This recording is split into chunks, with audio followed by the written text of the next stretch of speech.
Halo, selamat datang di channel ini, terutama untuk video Keep It Around Holy bulan Oktober. Oke, ini hujan sekarang, hujan deras. Apakah kalian bisa mendengarkannya? Atau aku buat SMR saja ya? Oke, biasanya aku bilang apa sih di intro? Aku lupa deh. Well, oke.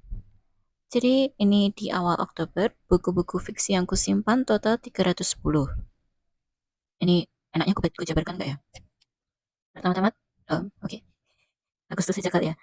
Di bulan Agustus aku jadinya menyimpan dari yang awalnya aku unhaul, aku simpan 4, terus aku simpan 1 dari buku September, dari total buku Agustus September yang lalu, terus aku kurangi 3 Concher Holmes, jadi totalnya 310. Yang novel belakang total 74, novel 8, salah, novel depan yang itu kutaruh yang aku jadinya keep, terus sama total Agustus September aku bingung deh. Itu novel depan total 139, komik atas 56, komik bawah 44. Terus physical TBR total 354. Yang berat belakang 51, berat depan 87, ringan atap 108, adaptasi diadaptasi 36, ringan bawah 48. Oke, selanjutnya TBR untuk bulan Oktober. Berhubung ini bulan yang sangat spesial untuk hatiku, aku akan memilih buku-buku yang berdasarkan genre-genre favoritku. Omong-omong, setelah kupikir-pikir, aku nggak cocok jika menggunakan TBR board game semacam itu yang menentukan temanya apa-apa karena ternyata otakku sangat random. Tapi masanya aku kadang-kadang butuh challenge. Ya sudah deh, itu akan kugunakan kalau aku mood saja. Jadi di bulan Oktober ada 5 minggu. Buku pertama Agatha Christie karena aku suka buku misteri. Kayaknya yang kupilih itu antara pembunuhan atas Roger Ackroyd atau Misteri 7 Lonceng. Jadi di halaman pertama judul-judul Agatha Christie yang belum kubaca, ya, yang belum kubaca, kan total ada sekitar 12 buku, yang 2 itu bahasa Inggris dan West Maricourt something, terus yang 1 nggak diterbitkan kayaknya. Jadi total 10 buku aku sudah baca 8, tinggal 2 buku, yang 1 pembunuhan atas Roger Ackroyd, yang 1 misteri 7 lonceng. Entah yang mana aku pilih di antara keduanya. Kayaknya yang halamannya paling sedikit. Oke, yang kedua mungkin R.L. Stein. Cara bacanya gimana? R.L. Stein, semacam itu. Untuk kisah horor, genre horor, itu dari serial Fear Street. Aku punya yang Cheerleader, ada 4 buku. Ini kayaknya aku bacakan di akhir-akhir bulan ketika aku sudah menyelesaikan buku-buku lainnya, karena itu nggak terlalu apa itu istilahnya, prioritasku. Dan itu kayaknya sangat ringan dibaca, jadi akan aku baca kalau misalnya aku membutuhkan yang ringan-ringan. Oke, selanjutnya buku Supernatural. Supernatural yang dulu kayaknya ada TV series, you know. Mungkin ini genrenya Supernatural. Dulu ini buku sudah pernah aku baca, tetapi aku tidak ingat apakah aku suka atau tidak. Kayaknya ada 3 buku yang aku suka atau 4. Terus buku terakhir aku DNF yang warna ungu kalau nggak salah, tentang naga-naga. Mungkin pada saat itu aku sudah, entahlah, sudah kehilangan minat baca. Tapi yang 2 aku unhaul, yang tersisa cuma buku ini. Kayaknya ada 1 buku yang kusukai dari mereka. Tapi aku nggak ingat buku yang mana, ini atau yang satunya. Yang jelas bukan buku yang ungu, entahlah. Terus ngomong-ngomong, Misteri 7 Lonceng itu yang Agatha Christie, itu benar gak sih? Aku lupa. Itu aku juga pernah baca selesai. Dulu ini yang aku setengah benar gitu nggak sih? Kayaknya enggak deh. Kayaknya iya deh. Ya, kayaknya ini lumayan benar menebak sesuatu. Anggap saja salah. Kalau misalnya detektif, kayaknya ya dihitung salah. Oke, buku selanjutnya The Missing. Kayaknya ini lebih ke gore, psychological, semacam itu. Ya, aku ini pernah baca sampai di bab berapa, tapi aku nggak aku lanjutkan karena apa? Aku nggak tahu. Dan teman SMA aku meminjamnya, ya begitu. Oh, ini kayaknya aku di NF karena pergaulan SMA anak luar negeri, gitu nggak sih? Bukan, kayaknya karakternya bukan SMA, tapi ya kalian tahu maksudku. Terus teman SMA, teman cowok SMA pernah meminjam ini juga, tapi aku nggak tahu dia menyelesaikannya atau tidak. Oke, jadi semoga aku bisa bersenang-senang dengan buku-buku ini. Yay. Reading log 011025. Oke, novel pertama yang akan kubaca adalah Misteri 7 Lonceng karya Agatha Christie. Akan kubacakan blurbnya. Setiap langkah dari teka-teki itu bertambah membingungkan, semakin mengerikan dan berbahaya, dan akhirnya ternyata pemuda itu tidak mati karena terlindas mobil. Surat yang berkata, lupakan tentang 7 lonceng. Aku pikir itu cuma lelucon, tapi bukan. Bunga-bunga pun... Aduh, ini apa itu namanya? Sikuku tertuncep lerekan resleting celana, kantong celana. Oke, fokus. Kenapa aku nggak pernah berhasil membaca blurb dengan santai dan profesional? Lanjut, bunga-bunga putih menghias penutup bati, memantulkan pucatnya wajah muda yang telah pergi. 7 jam berdetik di atas perapian. Berdetik makin keras dan mengancam. Nomor 7 mengangkat tangannya perlahan, mencoba melepas pengikat topengnya. Ini aku pernah membaca sekitar entah berapa puluh tahun yang lalu. Enggak sih. Kurang lebih mungkin 10 tahun yang lalu atau bahkan lebih. Ini kayaknya aku lumayan benar dalam menebak sesuatu di sini. Tapi sepertinya bukan penjahatnya. Oke, aku kayaknya ingat mamah nanya, kamu nebak karena udah hampir akhir atau memang dari awal. Aku nggak tahu ini buku yang ini atau buku yang satunya. Yang jelas aku semacam benar 1,5 semacam itu. Terus ini kalau nggak salah tokohnya ada yang dari rahasia Chimneys.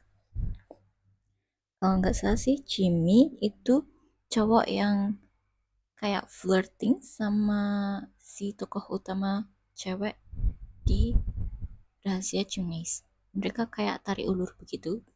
Mereka kayak apa ya, candaan, hey aku suka kamu, terus kayak nah kamu nggak suka.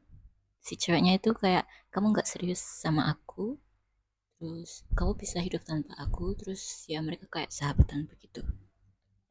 Terus kayaknya ada Blanche atau Blonde, siapa sih namanya, Bebebebe. Terus yang ku ingat itu apa, wait, ada yang namanya B, siapa ya, aku lupa. Aku tadi pagi mencari tahu, kayaknya anaknya si pemilik siapa, rahasia Chimneys, rumah Chimneys semacam itu, Blanche. Terus yang kuingat ini adalah tokoh-tokohnya lawak, mereka lucu. Yang kukira aku punya apa ya, selera humorku receh, ternyata orang-orang lain juga memahami humor yang seperti ini. Oke, jadi aku akan baca. Yay. Oke, ini masih di halaman 15. Kayaknya aku salah orang. Yang aku maksud itu Bill Eversley. Terus Jimmy siapa dah? Kayaknya aku nggak tahu. Kayaknya nggak ada deh. Kalau Sir Oswald ada di buku itu nggak ya? Oke, yang jelas yang aku maksud tadi Bill, kalau nggak salah.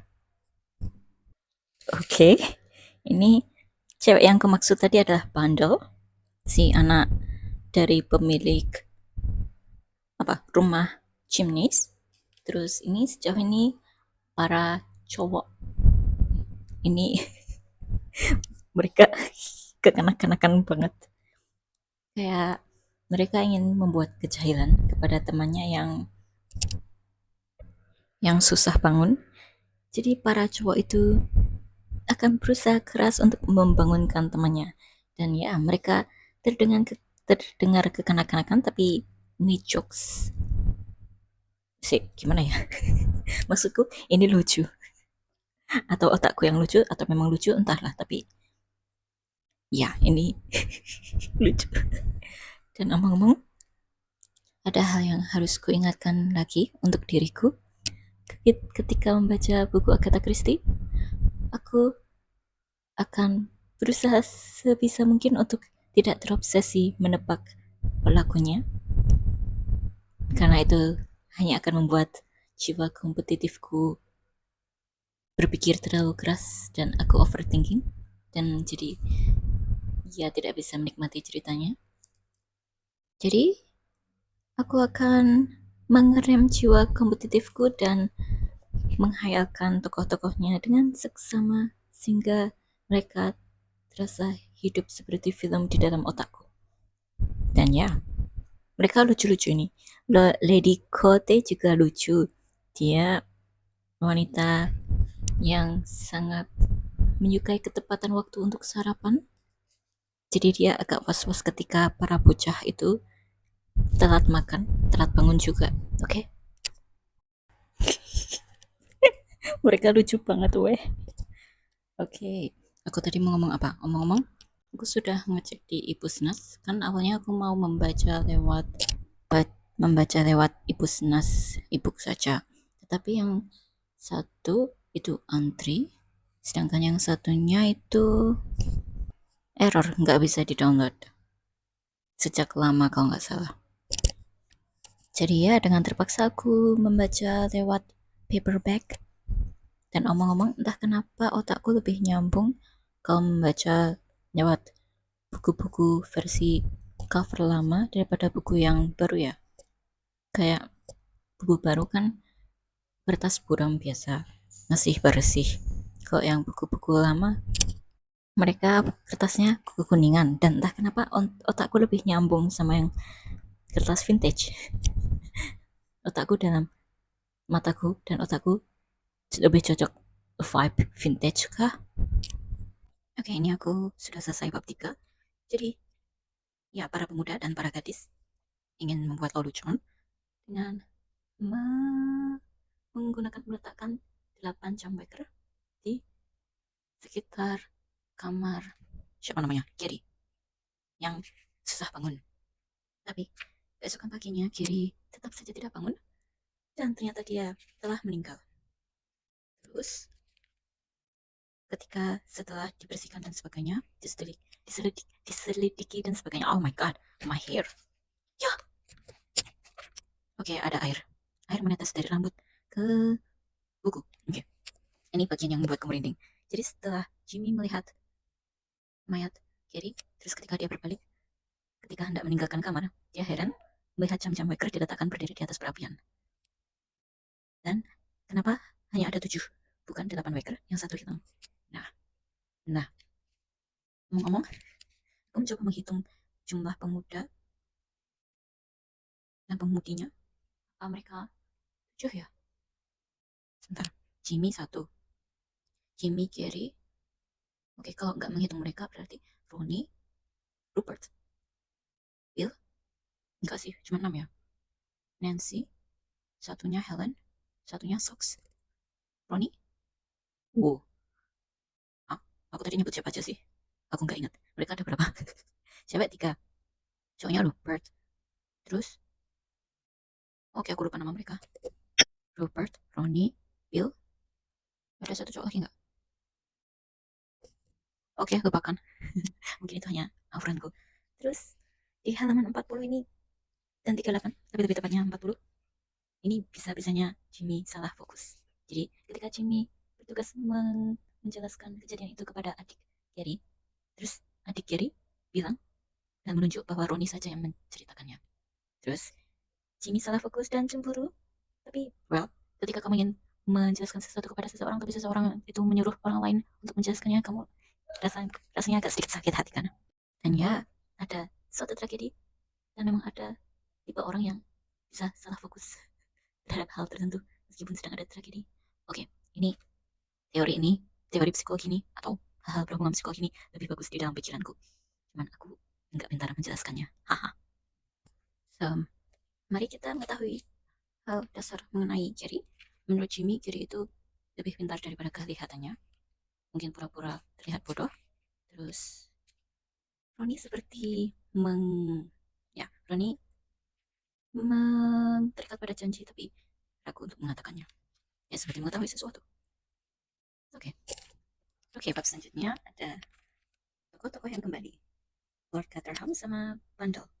Aku selalu lupa kalau Aileen Brand itu Bundle. Mereka lucu banget. Lord Caterham itu dia sangat keberatan ada orang yang selalu meninggal, orang asing, orang luar keluarga yang meninggal di rumahnya.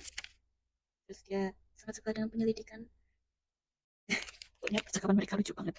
Dan ngomong ini ada kata yang tidak aku cukup kaget. Halaman 84. Orang-orang yang berhasil karena usaha sendiri, menurut saya tidak suka bersikap semau gue. Ngomong, sudah bukan rahasia lagi bahwa misteri 7 lonceng, 7 jam, itu suatu apa orang-orang jahat, perkumpulan orang-orang jahat semacam itu, atau semacam itu, atau justru malah clue bahwa apa? Oke, otakku. Aku lupa ngomong apa. Iya, biasanya kan 7 lonceng 4 besar semacam itu menggambarkan sebagai yang villains. Akan plot twist kalau misalnya ternyata itu terlibat dalam hal baik, kelompok yang baik akan lebih mengejutkan. Ya, aku ada pertanyaan. Ini mungkin tradisi macam itu orang Eropa atau Inggris setidaknya. Lorraine kekasihku. Itu surat yang tulis Gary Wade kepada adiknya kan, adik tiri. Kalau memanggil Lorraine kekasihku itu apakah itu sudah biasa dilakukan kepada keluarga atau kekasih atau aku bingung. Kekasihku itu aku tahu orang Inggris suka bilang sweetheart atau my love begitu kan kepada orang-orang. Aku bingung. Mungkin ini kekasih dalam hal kasih sayang semacam itu. Aku agak bingung. Oke, ini selesai bab 5. Aku sampai kapan akan menceritakan jalan ceritanya supaya tidak spoiler. Bab 5 itu masih awal-awal nggak sih? Jadi, Pandel menemukan suatu surat yang akan dikirimkan Gary kepada adiknya di malam dia meninggal. Terus dia mengirimkan surat itu kepada adiknya Gary. Kemudian akan melaju ke sana dan kita ingat bahwa Pandel itu hobi mengebut. Terus tiba-tiba seseorang jatuh menggelinding. Kemudian dia merasa dia telah menabrak orang itu. Tapi ketika mengecek tubuh seseorang itu, orang itu bilang 7 lonceng katakan Jimmy the Psychic. Inikah cerita yang akan dikatakan Ronnie kepada Jimmy tentang rahasia tentang rahasia yang dijanjikan untuk dijaga si Ronnie, dan ternyata dia mati tertembak. Oke, sepertinya kalau soal jalan cerita sudah dulu saja kali ya. Selanjutnya apa dong? Aku cerita apa kalau misalnya membaca novel thriller misteri begini? Reading log biasanya ngapain? Oke, ini mataku capek. Aku sampai di halaman 76 sekarang. Aku sudahi dulu karena kemarin aku keluar kota perjalanan, terus bersih-bersih lama banget, banyak banget.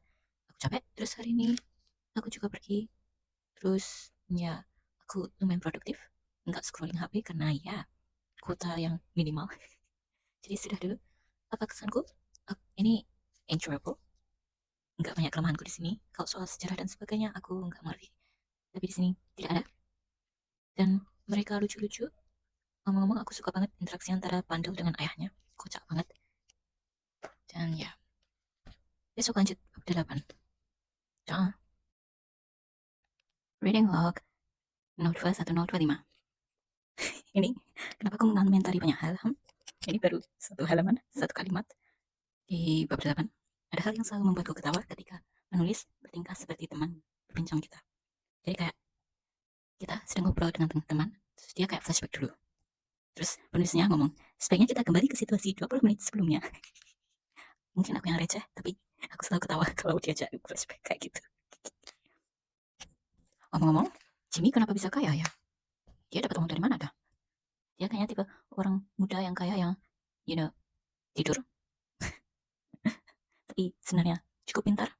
Oh, ngomong-ngomong, siapa namanya? Bill sama Bundle berkencan, berpacaran. Terus apa lagi? Well, setidaknya untuk saat ini, mungkin. Ya. Oke, untuk mengingat kembali, 3 gadis Nancy, Helen, Sox. Terus para pemuda, kiri, siapa namanya? Jimmy, Bill, Ronnie, terus Rupert, Pongo. Ya, Pongo itu apa sih? Well, ketika menghitung, aku, iya, kalau kiri, wait, kalau Pongo, siapa namanya? Rupert. Kalau Rupert tidak dihitung, yang lainnya 7 totalnya. Mungkin ini sangat abstrak, tapi ya, ya, makna 7 itu korban, calon korban, atau, well, tapi sepertinya bukan calon korban sih, karena sepertinya untuk saat ini Jimmy tidak tahu apa-apa, jadi tidak mungkin sudah ditunjukkan. Jadi 7 itu komplotan jahat semacam itu. Kalian tahu maksudku? Sepertinya tidak cukup paham, karena aku juga tidak paham. Oke, lanjut. Oke, sebagai mengingat kembali, ide membeli Waker adalah siapa namanya? Rupert. Terus Ronnie yang bilang mereka butuh solusi untuk membangunkan kiri. Terus Bill bilang semuanya akan membeli sebuah. Ya, entah itu penting atau tidak. Urutan diletakkan idenya seperti itu. Oke, jadi trio. Apakah aku akan mengemukakan nama-nama mereka? Trio, mereka berkumpul, terus membahas strategi, dan mencari clue, mengumpulkan clue. Ngomong nih, Loren kenapa bersemu merah terus ya kalau berbicara sesuatu berkaitan dengan romance dan sebagainya?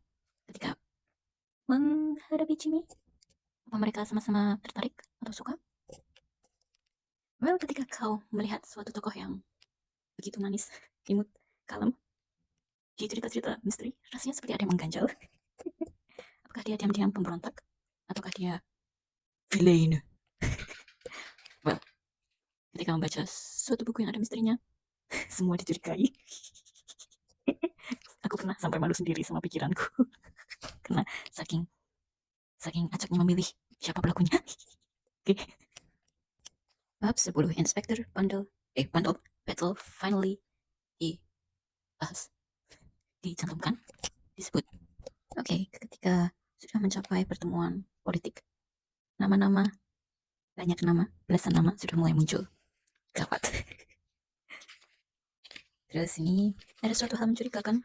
Kan ayah Bundle itu sangat tidak bertanggung jawab. Ketika dia ditawari oleh suatu pekerjaan, dia dibilang dia tidak perlu melakukan apapun, tapi tetap memiliki posisi tertentu, dan aku khawatir bahwa dia bakal jadi kambing hitam. Terus ini aku lumayan geli, kan Bundle dan Jimmy sama-sama akhirnya bisa diundang ke suatu pertemuan. Terus mereka mau gak mau harus belajar politik dulu lewat buku-buku. Hello, reading log 4 Oktober 25. Jadi kemarin aku tidak sempat membaca karena aku lelah dengan setrikanya banyak sekali dan gak habis-habis. Jadi ya, aku membaca dari bab 13 hari ini, 13 sampai 16 untuk saat ini. Jadi bab berapa? 14 sudah mulai banyak nama-nama, deskripsi-deskripsi yang merupakan kelemahanku. Jadi ini Bundle menyeruak, bukan mengintip rapat 7 lonceng, ngomong soal 7 lonceng. Kalau mereka ingin merahasiakan seutuhnya soal kejahatan yang mereka lakukan, well, aku nggak tahu itu benar atau tidak, tapi seharusnya seseorang tidak melemparkan jam ke-8 keluar. Terus, well, kalau ada 7 waker yang dipasang, padahal ada 8 waker, itu kan pasti membuat orang curiga kan. Kalau orang itu pelakunya tidak ingin, sama sekali tidak ingin diketahui, seharusnya dia tidak melakukan itu. Tetapi kalau ini untuk peringatan, ya boleh-boleh saja sih dia membuang wakernya. Well, atau masalah ego, karena hey, mungkin nih kepribadian dari pelakunya itu, dia kayak hey, aku yang melakukan ini dan aku bangga, semacam itu bisa jadi. Tapi kalau ingin rahasiakannya, seharusnya tidak perlu melakukan itu. Dan ini di bab 14, ini banyak sekali ciri-ciri orangnya. Well, aku nggak terlalu menggunakan otakku di sini, jadi aku bacanya sambil lalu saja. Aku nggak heran kalau misalnya aku nggak bisa menebak orang-orangnya. Tapi untung saja ini ada ringkasan. Ada orang Rusia, Amerika, Inggris, terus mungkin Hungaria atau Austria, terus seorang wanita yang benar-benar tidak diketahui kebangsaannya. Terus ada Jerman juga. Itu masing-masing disebut jam 1, jam 2, kalau nggak salah. Ya, sampai jam 7. Tapi maksudnya kita tidak tahu siapa jam ke-7. Well, ngomong-ngomong, kalau di 4 besar kayaknya ini apa ya, penjahatnya itu yang inti ada di dekat kita, ada satu, sementara yang lainnya akan diceritakan sambil lalu kan, baru muncul di pertengahan dan sebagainya kan. Nah, ini jam 7 kan rahasia. Well, kita bisa anggap sebagai yang penting. Masanya kalau di 4 besar yang penting itu jarang, bahkan dia kayak bekerja di balik layar sekali sampai-sampai dia sangat tidak berkesan. Itu kayak aku gregetan. Tapi ya yang namanya otak ya ada kemungkinan otak suatu kejahatan ya memang begitu yang bagus. Kayak diam-diam menghanyutkan. Tapi apakah kita sudah tahu orang-orang ketujuh orang ini? Apakah dia tipe orang yang well, yang kelihatannya bodoh atau manis tetapi ternyata berbahaya, paling berbahaya?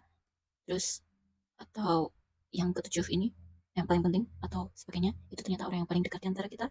Aku ini berkat salah satu novel, aku jadi mencurigai semua orang, termasuk orang-orang MC-nya. Well, kecuali Bandol sih. Soalnya kita sudah mengenal dia, cukup mengenal dia dari novel sebelumnya. Tapi, you know, karena traumaku atas novel yang itu, jadi aku mencurigai tokoh utamanya juga. terus, terus apa lagi ya?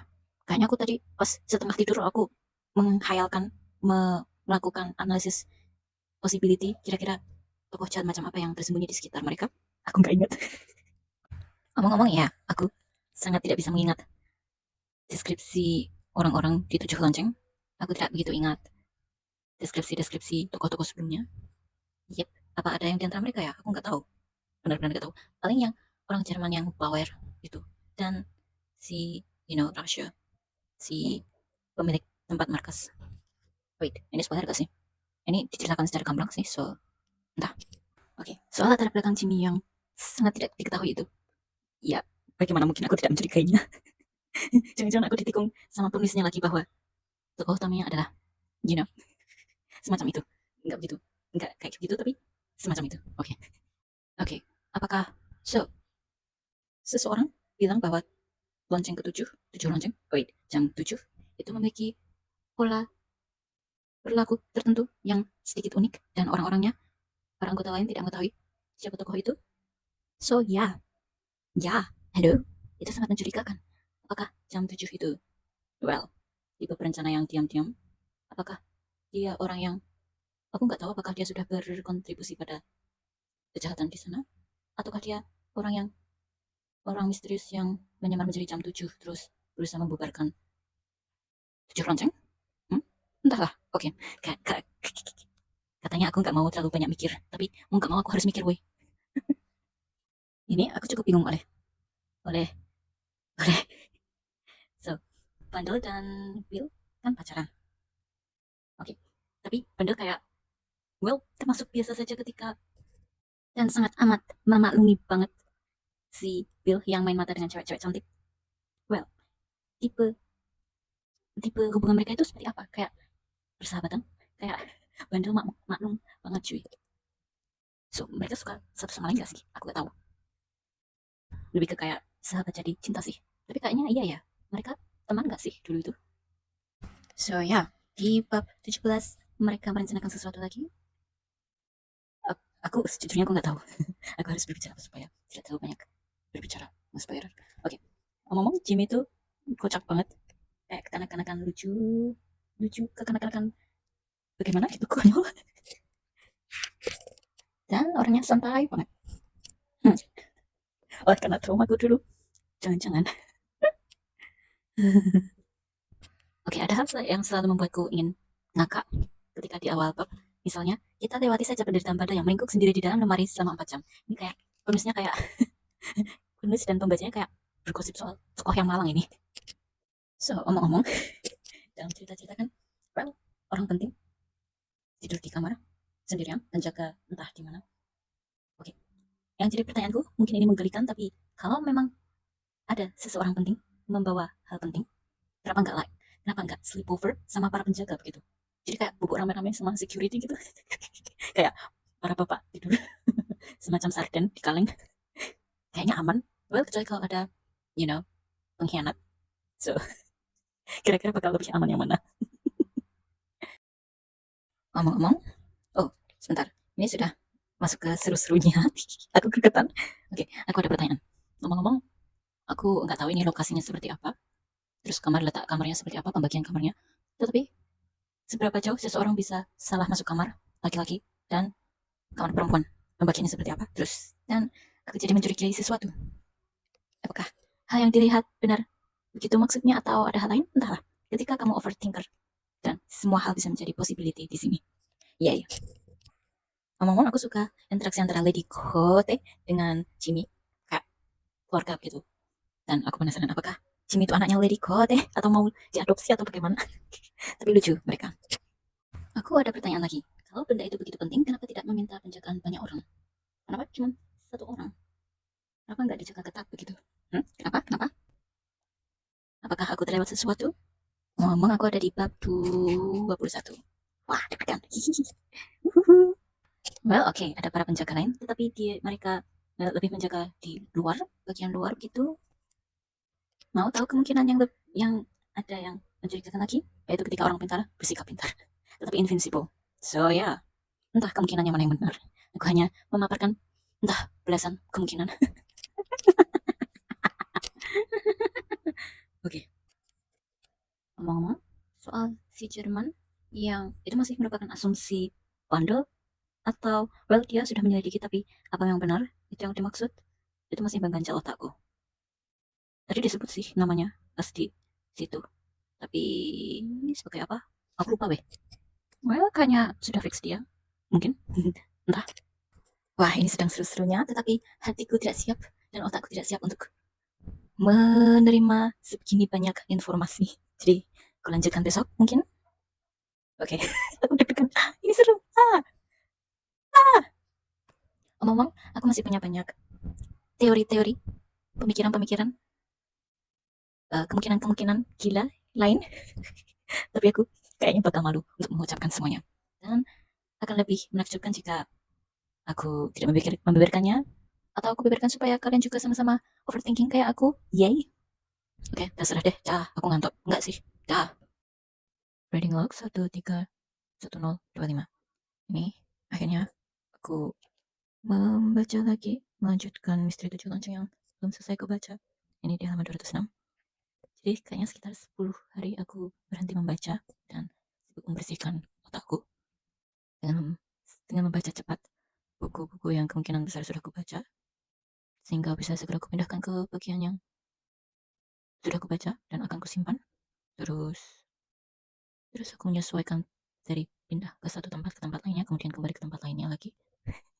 Terus aku juga sibuk dengan hal lainnya, menata jadwal, menata jadwal A dan jadwal B, kemungkinan yang bakal aku lakukan yang mana di hari itu, you know. Tapi ini kayaknya nggak bakal aku review terlalu banyak, karena ini ada sekitar tinggal 13 bab lagi yang tersisa. So, aku kan terakhir kali aku baca itu di yang bagian seru ya. Jadi, well, kalau orang kalau orang membaca bagian seru, kemungkinan besar mereka penasaran kan? Aku juga penasaran. Tetapi aku sibuk. Otakku sibuk. Soalnya sekarang aku akan mulai dengan perasaan deg-degan. Sebagian karena seberapa salah tebakan-tebakanku. Tebakan-tebakan gilaku. Tapi ya, prioritasku adalah bersenang-senang dengan jalan ceritanya. Oke. Okay? Dan kemungkinan besar aku nggak akan menceritakan apa yang terjadi karena ya ini sudah lumayan bagian-bagian terakhir. Bagian plot terakhir-terakhir begitu. Ya, semacam itu. Oke. Okay. Nah, omong-omong, oh, apakah bandel? Pernah cemburu? Hmm? Mengenai soal sesuatu di buku misteri, thriller, dan sebagainya? Ya, berhubung aku tipe orang yang selalu mencurigai semua orang di buku, yang baik cuman aku pembacanya, dan tentu bukan aku yang melakukannya, jadi aku membuat skenario. beberapa skenario tiap orang. Kira-kira mereka kau jahat bagaimana, apa yang terjadi, kalau mereka baik apa yang terjadi.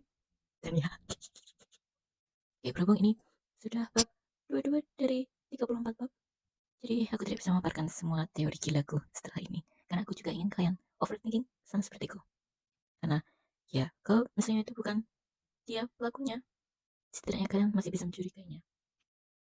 Oke, ngomong fun fact, jadi berhubung aku punya stok bookmark banyak banget, jadi setiap buku Agatha Christie kekasih satu bookmark. Weh, omong-omong, kayaknya satu bab aku baca selama 30 menit.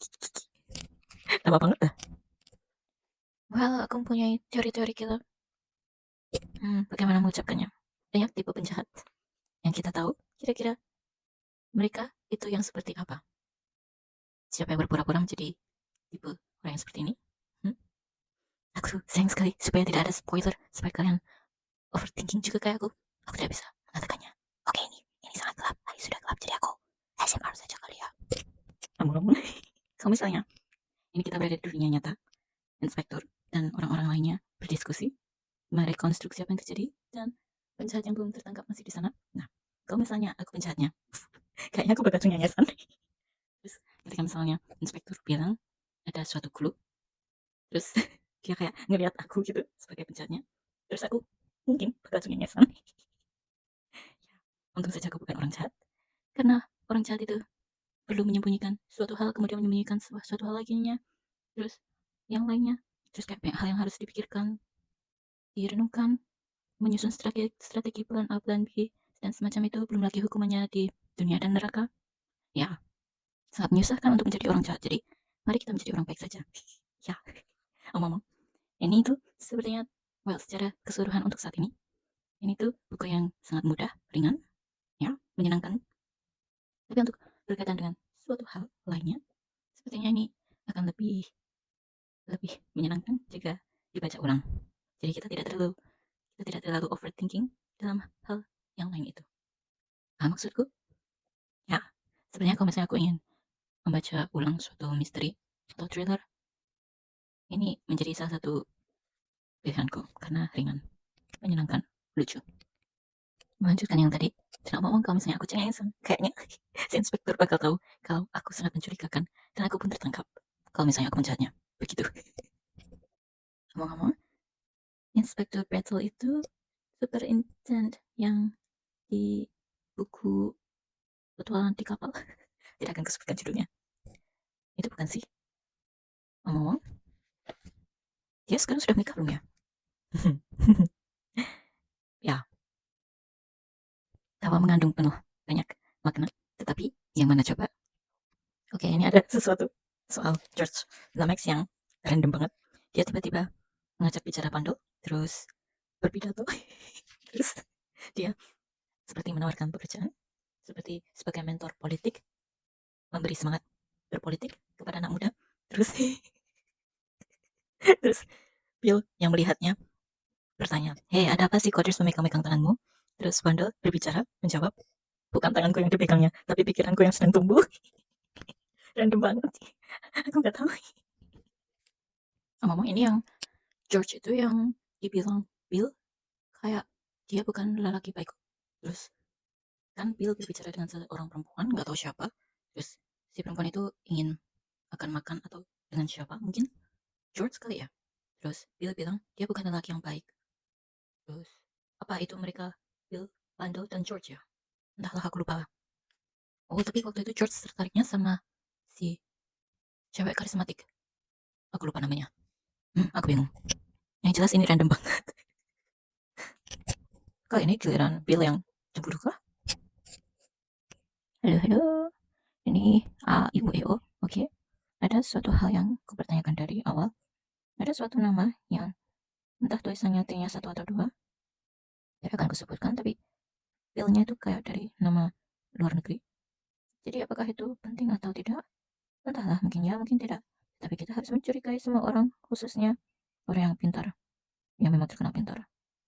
Well, semua orang mencurigakan sih. Terus sama ada hal lucu soal interaksi Bundle dan siapa namanya, Jimmy. Mereka berencana sesuatu, terus Jimmy bilang, well, nggak tepat. seperti itu, tapi kalau ditafsirkan, well, sebentar. Ini feel anak mudanya terasa sekali. Mereka kekanak-kanakan lucu bagaimana begitu. So, Jimmy bilang, bla bla bla bla. Tapi hati-hati, jangan kau celakakan Lorraine. Aku naksir dia. Ya sudah dulu ya.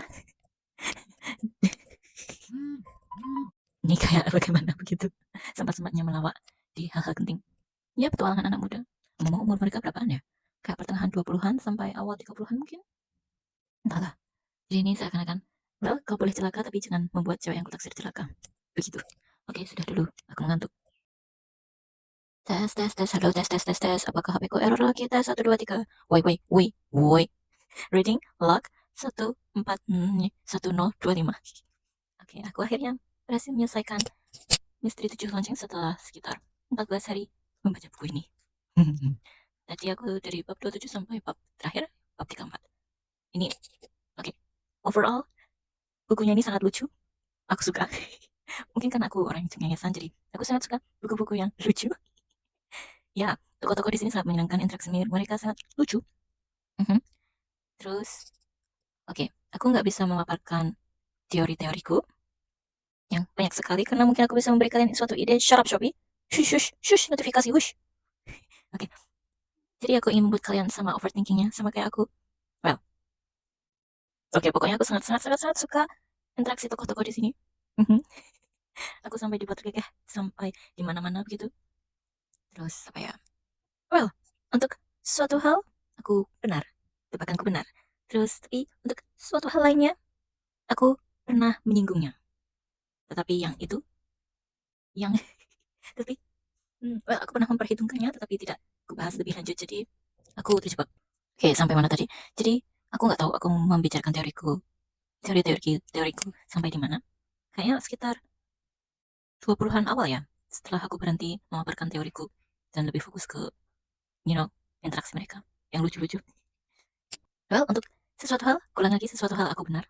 Untuk hal lainnya, aku agak dikagetkan, tapi sudah pernah aku bahas di awal banget. Terus, oh, ada hal yang kurang. Yang salah satu kelemahan novel Agatha Christie adalah karena ini seperti di akhirnya itu kayak diceritakan apa yang sedang terjadi, apa yang telah terjadi dan sebagainya. Terus tiba-tiba penjahatnya itu ditangkap. Nah, maksudnya kita nggak melihat momen ditangkapnya itu. Jadi kayak kurang greget, kurang amusing ekspresi ketika si penjahat ditangkap, you know. Tapi aku suka banget sama buku ini. Oke, ada satu hal yang selalu membuatku galau, yaitu ketika memberikan rating bintang untuk buku-buku, khususnya Agatha Christie. Apakah aku akan, well, mementingkan aku suka banget buku ini karena aku bisa baca lancar tanpa bosan, atau aku mementingkan, hey, aku bisa menebak menebak alurnya, menebak siapa penjahatnya. Dulu soalnya aku pernah me, meng, meng, meng, mempertimbangkan kalau misalnya aku bisa menebak penjahatnya, kalau aku bisa menebak banyak hal, aku kasih rating sekitar 3. Tapi kalau misalnya, oh, terus kalau mereka misalnya membosankan, aku kasih sekitar rating 3. Nah ini, aku sangat suka bukunya, lucu, dan sebagainya. So, ratingku untuk yang buku-buku enjoyable adalah 4. Tapi masalahnya aku bisa menebak, well, banyak alur di sini. Jadi, aku kasih rating 3, 3 atau 3,5 atau 4 atau 4,5. Enaknya, yang membuat susah orang ketika memberi rating adalah ini. Apalagi aku orangnya yang konsisten perfeksionis, aku harus menyempurnakan sistemku. Kalau misalnya aku tidak bisa memberi nilai secara adil, aku merasa kurang adil dan aku pun pusing. Aku harus bagaimana? Seriusan deh. Well, kalau misalnya aku nggak kasih nilai 0,5 tambahan nilai 0,5, mungkin aku bisa lebih pede dengan penilaianku. Misalnya aku kasih nilai bintang 3, bintang 4, dah cuman begitu saja, bintang 2, misalnya begitu. Well, hatiku lebih, well, lebih adil. Tapi kalau 0,5-nya, hmm? Well, pendapat itu adalah subjektif. Tetapi aku ingin konsisten. Hmm. Tapi ya benar, kalau soal buku thriller, misteri, dan sebagainya, well, karena pas baca pertama kali aku lebih sibuk, apa ya, mencurigai semua orang, itu rasanya kayak kurang, apa ya, kurang, well, dalam artian bagus. Well, rasanya kayak terlalu deg-degan untuk menikmati ceritanya, terlalu overthinking, well, kurang efisien, kurang efektif. Nah, tapi kalau ingin membaca suatu thriller misteri yang reread atau baca yang kedua kalinya, ketiga kalinya, ada perasaan nyaman. Terus ketika kita mau membuka halaman-halaman tertentu, misalnya bagian-bagian lucunya, bagian-bagian romantisnya, bagian-bagian, ya, clue-clue yang terlupakan, itu reread adalah hal yang menyenangkan. ada beberapa kata kerja yang sering aku read karena itu kayak apa ya, istilahnya apa sih, kayak tempat aman, tempat nyaman. Oke, sudah deh, aku terlalu banyak bicara. Maksudku, aku boleh-boleh saja bicara banyak karena ini tempatku untuk mencoba berbicara di depan publik, tapi ini ya, ya, waktunya kayaknya satu buku sudah sekitar 1 jaman. Hmm, bisa diedit sih, tapi aku nggak mau. Dah. Woi, woi, woi. Terus aku ngasih ratingnya gimana cuy? Gimana cuy? Aku nggak tahu cuy. Oke, ada perubahan rencana. Reading log 061025. Ini nggak bisa disebut reading log karena aku nggak akan membaca mereka. Jadi, ada sebuah judul. Judulnya Kirarin Revolution. Aku punya 3 edisi. Yang satu original. Itu 14 buku. Ini yang dulu masih 13.800 sampai 18.500 harganya rupiah. Jadi, berhubung otakku berantakan, aku memutuskan untuk fokus ke buku-buku yang kemungkinan besar sudah aku baca ketika zaman dahulu kala. Ini yang original dulu. Cetakan pertama 2008, terus volume terakhir sebentar. Tahun 2011. Aku nggak tahu apakah ini aku menitip ke teman masku atau tidak untuk melengkapi volume. Ini bukunya ceritanya masih berkenang di hati sih. Soalnya aku masih ingat dengan soal sepupuku, kakak sepupuku punya beberapa volume buku ini dan tidak tertata rapi di rumahnya. Terus aku kayak kemas sendiri dan kayak ingin aku ambil dan menata buku-buku itu. Terus apa lagi? Oh, yang versi edisi spesial yang lebih besar ukurannya ini ada 6 buku. Itu kan aku kayak terlalu obsesi sekali. Enggak sih, aku membeli buku-buku itu. Terus ada adik sepupuku yang ikut membeli buku-buku itu. Dan waktu itu aku tidak sadar bahwa biasanya adik sepupu itu kayak memandang kakak sepupunya atau adik memandang kakak itu dengan kekaguman. Jadi hal yang disukai kakaknya, dia jadi ikut-ikut menyukainya. Dan itu menurutku imut sekali. Jadi entah ini sudah aku baca atau belum, atau cuma lihat-lihat gambar. Yang jelas ini masih spesial di hati sehingga tidak mungkin akan aku unhaul. Ngomong yang kayaknya yang edisi-edisi spesial sudah aku baca, tapi kalau yang edisi original aku nggak tahu sudah atau belum. Mungkin beberapa atau mungkin sudah atau membaca cepat, aku nggak tahu. Jadi ini masih spesial di hati, jadi nggak akan aku unhaul. Tapi akan aku lihat-lihat dulu gambar-gambarnya. Ngomong-ngomong, ini kalau aku baca ulang, sudah pasti sebenarnya aku nggak bakalan tertarik dulu karena ya ini anak muda banget ini. Masa-masa SMP ku kalau nggak salah, atau SMA, SMP deh. Wait, gak juga sih. Kayaknya masih zaman dahulu kala banget gak sih ini? Oke, yang edisi apa ini? Lebih besar, deluxe. Itu aku belinya 2012. Itu yang volume terakhir.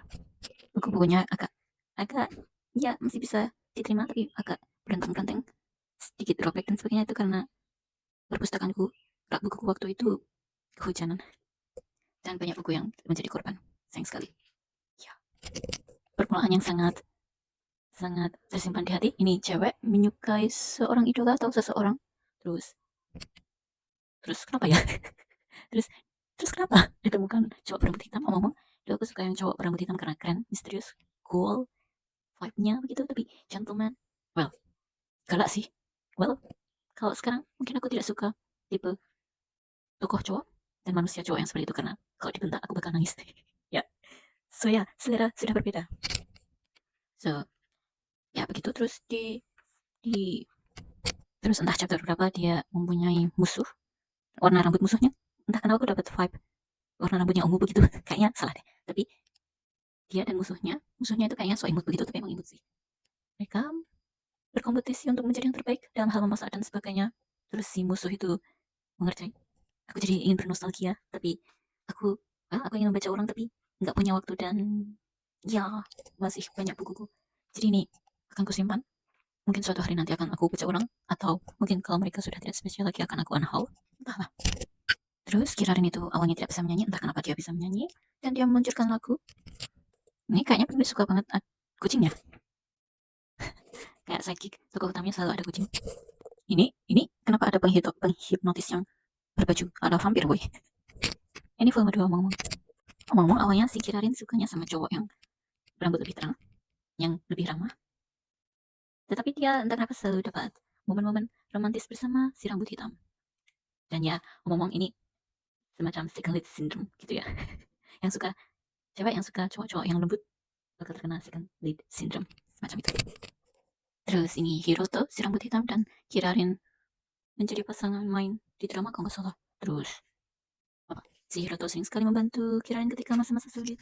Terus ada hal yang membuatku waktu itu tergila-gila banget ketika masih muda. Ketika orang akan tracking ciuman terus berhubung Hiroto tidak mau menyakiti hati Kirarin, terus kayak ada kayak angin berhembus di mana tirai, terus kayak tersensor oleh angin buatan Hiroto yang menutup kordanya, push gitu, semacam itu. Ini Erina, si musuh, semacam musuh tapi kawan, tapi musuh tapi kawan itu, dia kayak ketiban sial terus karma. Aduh, ngomong susah juga untuk mengetahui apa yang sering terjadi ketika kamu cuma lihat-lihat gambar. Oh, cukup tahu tapi tetap susah karena ya ngomong ini mungkin ya karena comic shoujo jadi banyak kayak bling bling bling, efek bling bling bling, jadi susah dibaca dan lumayan rungkat. Iya, banyak bling bling bling. Cukup menyakit, cukup membuat sakit mata manusia tua. Terus ketika di volume berapa ini? 4. Ketika Hiroto memilih untuk berpasangan. Oh, pertama-tama muncul musuh yang auranya karismanya lebih dewasa, cewek rambut hitam sepertinya. Terus ketika Hiroto meminta untuk berpasangan dengan cewek itu. Terus, oh, karena memikirkan perasaan Kirarin yang mengira Kirarin masih suka dengan si cowok rambut lebih terang. Aku lupa namanya. Siapa namanya? Terus Kirarin merasa cemburu. Oh ya, cowoknya Seiji. Salah. Oh, cowoknya Seiji, ceweknya Fubuki. Ngomong, Kirari kan masih 14 tahun ya. Kenapa ada acara sosok pernikahan begini? Well, well, aku nggak tahu pada masa 2000 tahun berapa ini. Pada masa 2008 seperti apa. Tapi, well, hayalan anak-anak muda, hayalan cewek-cewek adalah ketika memakai baju pengantin. Itu kelihatan cantik banget, gitu kan? Dan, ya, I get it. Oke, lanjut. Wah, sampai mana tadi? So, Kirarin mungkin memiliki banyak kelemahan, tetapi ide-idenya sangat kreatif dan membuat bahagia orang-orang.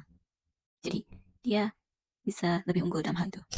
Ngomong Kia, aku baper Kia, asyik them. Ya, ngomong si siapa namanya? Hiroto. Dia suka mengatakan hal-hal kasar ya. Aku ingin menampaknya memakai mother slipper. Kurang lebih mereka sedang kencan di pantai. Kayak sedang kencan, tapi bukan. Oke, terus Fubuki main cara curang dengan cara apa aku nggak tahu. Terus Hiroto membantu dan Seiji membantu Kirari. Terus entah kenapa ada drama tiga kucing. Mereka ternyata saudaraan. Kayaknya. Akhirnya di volume 6 Kirari tahu dia suka Hiroto. Kayaknya. Aku nggak tahu di volume-volume sebelumnya, tapi aku baru tahu ini. Baru tahu dia mengakui. Ini ada hal lucu. Hiroto dan Seiji jadi lomba makan coklat. Si Erina membuat patung coklat, terus kepalanya dipotek sama Hiroto. Lalu itu, you know, siapa namanya? Erina ingin mencari kesempatan dan kesempitan. Terus sementara si Kirari membuat kepiting coklat kepiting. Terus mereka mempertanyakan kenapa mereka menjadi idola. Ini kondisi buku volume 7 ku jelek sekali. Enggak sih, masih bisa diterima. Oke, kemunculan makhluk Yandere yang menjadi rival Kirari. Jadi dia katanya punya janji setia dengan Hiroto dan dia mencium Hiroto dan ya skandal. Terus ya dia Yandere. So ketiganya bercocokan, terus ada paparazzi, kemudian paparazzi akan menuliskan tentang cinta segitiga, tetapi Hiroto melindungi Kirari sehingga dia mau tak mau terpaksa untuk mengakui bahwa dia dan Amakawa berpacaran. Oh, aku lupa ada animenya. Ngomong, masa mereka sudah selesai belum ya? Ini volume ke-8 juga jelek banget karena hujan. Oke, bukan karena bukunya jelek. Entahlah. Ini menghibur ini tapi. Ngomong-ngomong, aku curiga dengan sesuatu. Biasanya komik shoujo itu kalau si cowok bersama seorang rival yang sangat rival, yang melebihi batas, you know, mungkin penulis dan pembacanya sangat tidak rela, sehingga penulisnya sebenarnya membuat plot twist yang yang ingin aku mengesmackdown dia. Biasanya begitu. Enggak biasanya sih, aku cuma tahu satu komik yang membuatku patah hati. Aku lebih patah hati kayak begitu. Karena, woi, kasihan MMC-nya, woi. Dan mari kita lihat apakah plot twist itu juga ada di sini. Entahlah. Ngomong Hiroto itu sangat gentle sekali ketika melindungi karena dia punya adik. Ya, tuh kan, selalu. Gak selalu sih, aku cuma tahu dua ini. Ya, plot twistnya di sini karena, kita tidak mau. Well, pembaca dan penulis tidak mau cowoknya bersama cewek lain. Tapi ketika ingin membuat sesuatu rival, yang rival, sayang sekali itu plot twistnya. Ya, kasihan Hirotonya, kasihan kasihan hero-nya, kasihan cowoknya, boy. Ini tolong singkirkan para rival Kirari dong. Ini ada berapa banyak orang, boy? Weh, ada kayak 4 orang ya yang terobsesi menyukai Hiroto. Singkirkan mereka. Oh, ternyata Hiroto seumuran dengan Kirari. Wait a minute. Who's that? Hazuki Konomi itu siapa? Aku bahkan nggak tahu nama Kirari. Ternyata mereka seumuran. Kukira Hiroto agak lebih tua bangga gitu. Ini yang volume 9 rusak banget sih ini covernya. So, ada kemunculan seseorang berambut pirang. Sepertinya kayaknya berasal dari luar negeri. Dia membawa peliharaan alligator atau crocodile. Alligator bahasa Indonesia apa ya? Kalau crocodile buaya ya kan? Ya kan? Mereka tokoh-tokohnya punya banyak peliharaan ya masing-masing. Satu sih. Maksudku masing-masing punya satu peliharaan sih. Omong-omong, pertama-tama Erin jatuh cinta dengan seseorang dan ternyata itu kakak Kirari. Terus omong-omong, mereka kan masih anak sekolah ya, SMP. Sekolah mereka bagaimana cuy? Ini mereka sibuk banget loh kelihatannya. Tapi sekolah mereka bagaimana cuy? Apakah mereka homeschooling? Oke, baru saja aku bilang sekolahnya bagaimana. Kirari muncul di sekolah, tapi masalahnya, jurusan hiburan. Well, kebetulan yang bagus dong. Jadi kalau masuk jurusan hiburan, nggak terlalu membutuhkan, IPA, IPS. Wait, IPS mungkin masih IPA? Ya. Dan sayangnya ketika di sekolah mereka tidak membahas soal pelajaran. Setauku sih. Tapi jurusan hiburan pelajarannya bagaimana ya? Dan ini kemunculan cowok lain. Mungkin dia memakai kacamata, tapi setelah kacamatanya terlepas, dia ternyata, wow, idola juga. Ini bocah, well, dia narsistik, nyentrik, dan kayaknya punya sindrom apa itu? Apa ya? Kalau sindrom kelas 2 SMP, kayaknya pernah ada istilah kayak gitu. Oke, jadi di bab 11. Siapa namanya? So, si cowok baru memfoto ketika Kirari dan Hiroto. Well, ketika Hiroto menenangkan Kirari. Kemudian difoto, terus jadi skandal. Kemudian Hiroto dan Seiji kehilangan kesempatan iklan menjadi model di iklan ponsel yang sangat tenar. Kemudian Kirari dirundung oleh para penggemar Chips. Mereka sangat menyeramkan. Kemudian Kirari, well, siapa namanya? Siapa sih namanya? Oh, si cowok rival. Enggak juga sih. Dia dia apa? Dia dia apa? Dia bisa menyelesaikan ini kalau Kirari mundur dari dunia hiburan. Itu ternyata ngomong dia berada di perintah si cewek rambut pirang yang punya peliharaan buaya.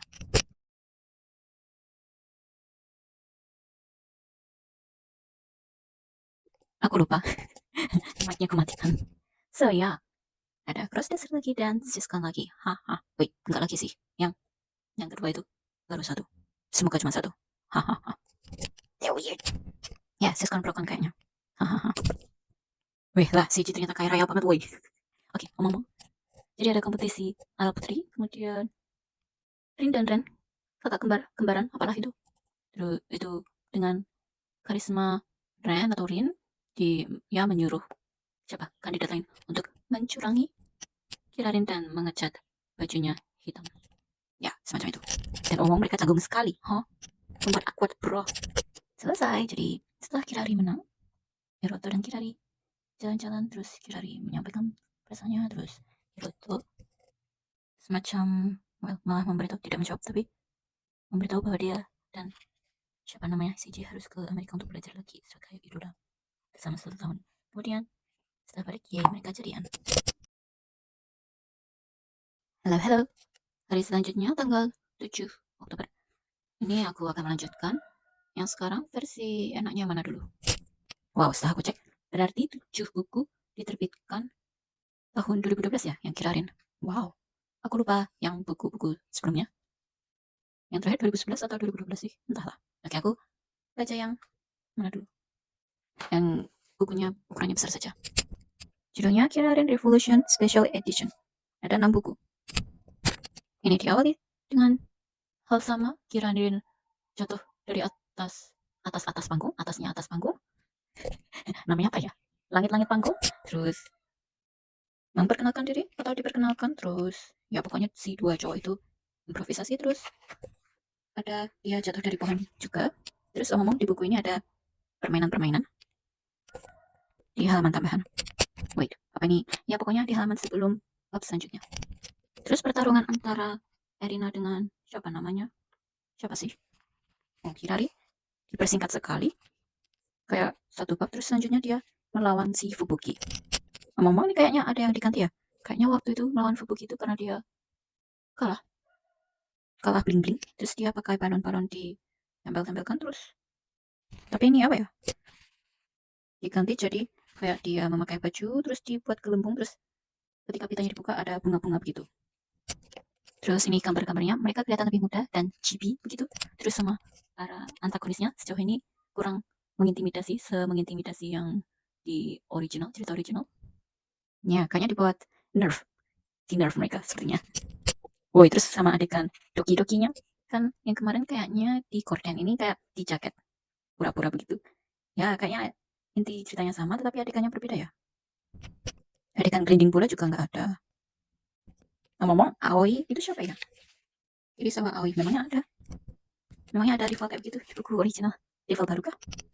Ide-ide kreatifnya dia juga masih muncul-muncul. Terus ini kayaknya kakaknya Kirari lebih muncul juga ya, dia menggantikan Kirari begitu untuk mangkung atau apa, lomba makan. Weh, ada hantu. Woi, tunggu, kenapa ada putri Kaguya juga cuy? Oh, ini semacam alternate universe. Semacam itu, kakinya terkilir terus dan sebagainya. Terus dia mendesain baju, terus bakatnya digali dan punya toko untuk desainnya. Terus Kirari punya anak didik. Terus apa tadi, ada adik romantis ya, tapi ternyata Hiroto sakit. Terus dia mencoba membuat rajutan tetapi ya begitu. Entah kenapa kuenya berjamur, gambarnya ada jamurnya, rajutannya berantakan. Relatable, aku nggak bisa melakukan itu. Terus kompetisi lagi untuk cewek-cewek ya, haha, yang menyukai Hiroto. Terus ada pertengkaran adik kakak, terus menjadi pelawak siapa nggak tahu temannya kali. Terus lomba makan pizza lagi. Ini perasaanku saja atau banyak tokoh komik yang hobi makan ya, apa ya. Terus ada rival cowok dari luar negeri terus bilang menyukai atau menjadi penggemar Kirari, terus melamar Kirari. Terus ya Kirari kebingungan, nggak fokus, hampir jatuh dari atasnya panggung. Namanya apa? Terus Hiroto menyelamatkannya. Terus ya cowok itu mengakui bahwa dia cuma ingin mendapatkan perhatian Kirari, semacam itu mungkin. Aku cuma baca sekilas dan ya dia pulang. Si manajer pun sedih karena tidak mendapatkan potensi baru idola. Oh, well, akhirnya ada nilai ujian Kirari yang berapa mapel dapat 100 skor di total.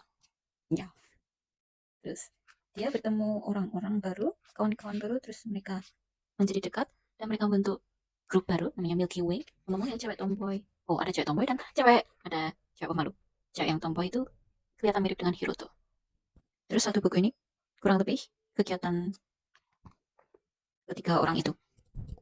Di awal-awal itu kegiatan festival sekolah, terus ini ada produsen mereka tidak mau membuatkan lagu entah kenapa. Oh, mungkin karena mereka clumsy, terus kayak produsernya dibuat menunggu, terus ya mereka sangat tidak profesional begitu. Terus ada kabar bahwa Milky Way akan bubar.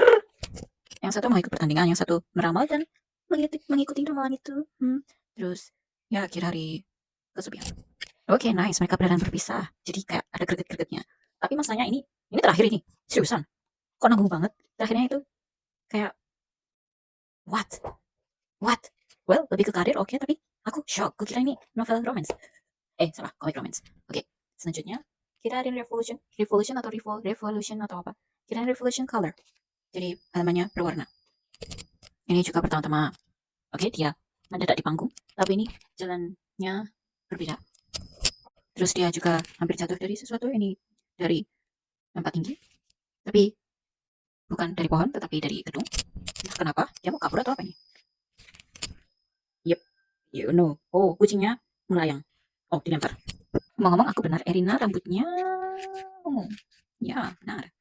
Terus ditantang menyanyi, dan ya, tidak begitu bisa menyanyi, tapi dia menghibur anak dan orang lain.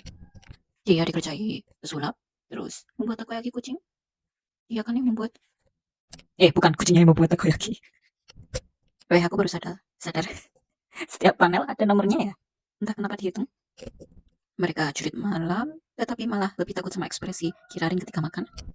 Terus Fubuki dan Kirarin kontes lomba semacam olahraga atau makan. Oh, macam 17-an. Terus duel skate. Mau mereka sempat membantu pedagang yang jualan ubi yang kurang sukses. Ini pertemanan antara Erina dan Kirarin imut juga. Well, kalau di dunia nyata toxic sih. Well, kalau misalnya si Kirarin tipe orang yang tipe yang nggak iya, yang nggak sepositif ini dan nggak sekreatif ini dan nggak seberuntung ini, kemungkinan bakal toxic banget sih. Atau Erina yang kena sial terus, entahlah. Dan halaman-halaman terakhir diakhiri dengan makan. Kirarinnya dimasakin kucingnya. Oke, beres sudah kepalaku. Yay, 21 buku. Aku pindahkan ke Cube. Yay.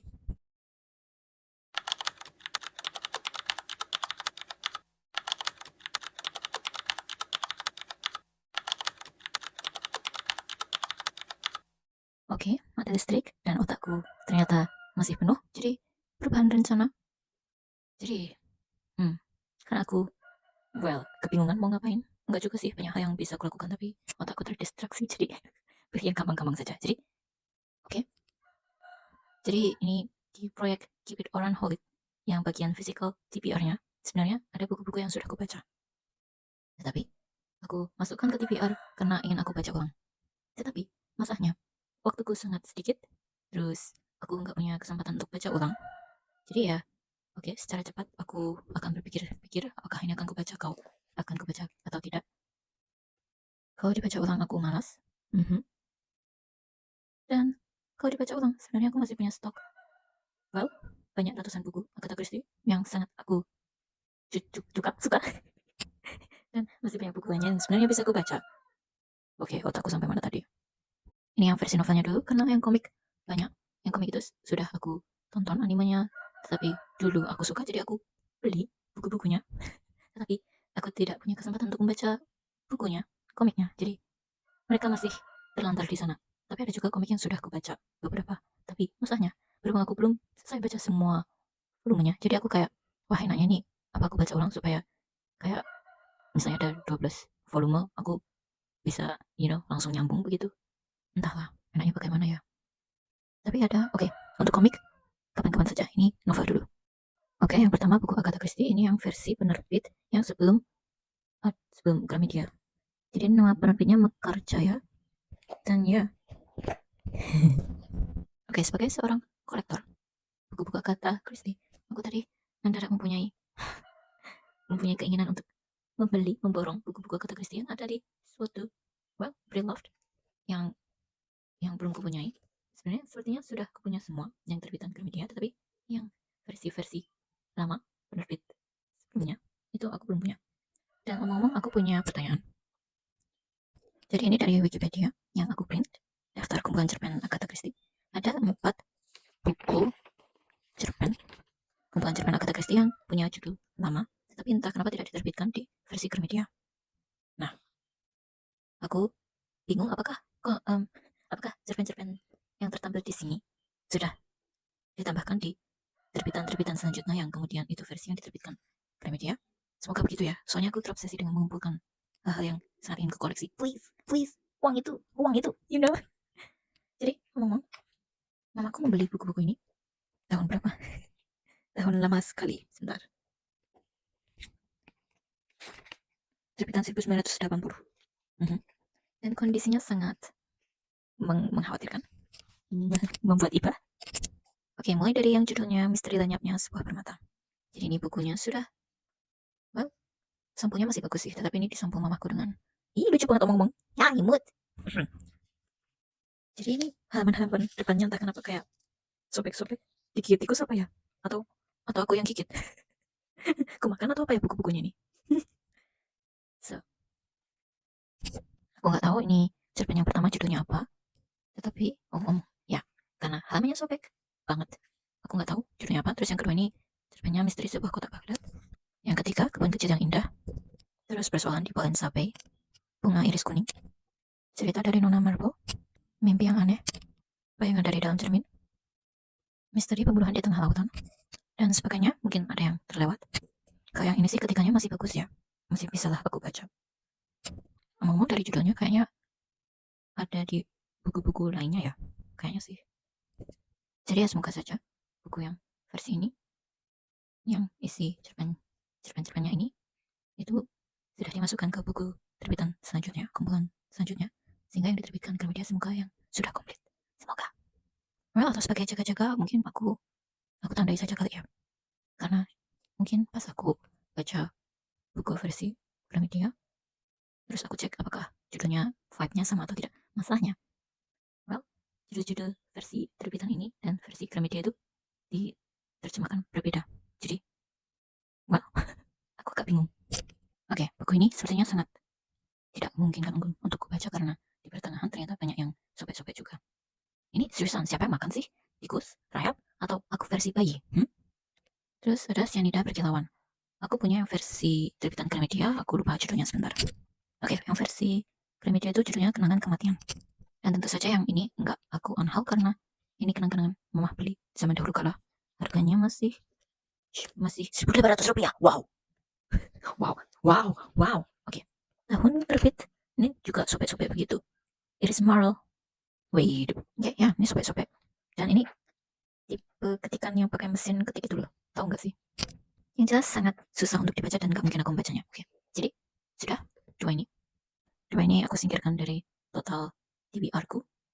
Jadi rasanya cukup ya melegakan otakku yang berantakan. Meskipun rumahku sebenarnya nggak terlalu berantakan sih.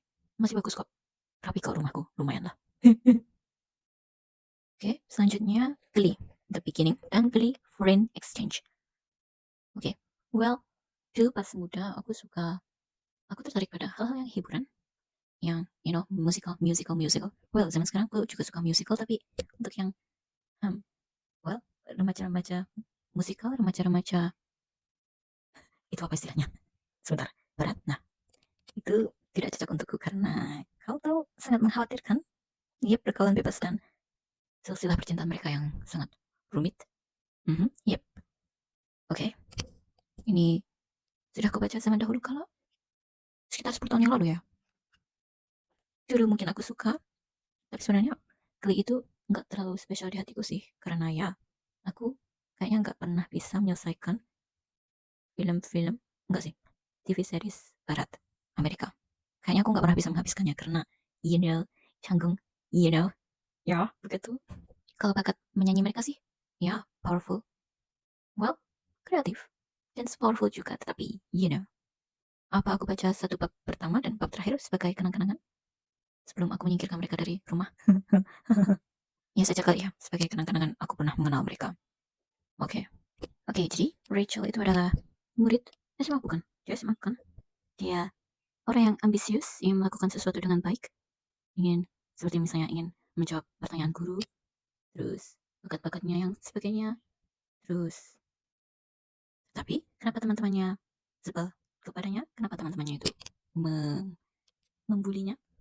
Itu karena dia narsis, itu karena dia merasa dia yang paling berbakat dan ingin memaksakan bahwa dia ingin suaranya didengar oleh semua orang, teman-temannya.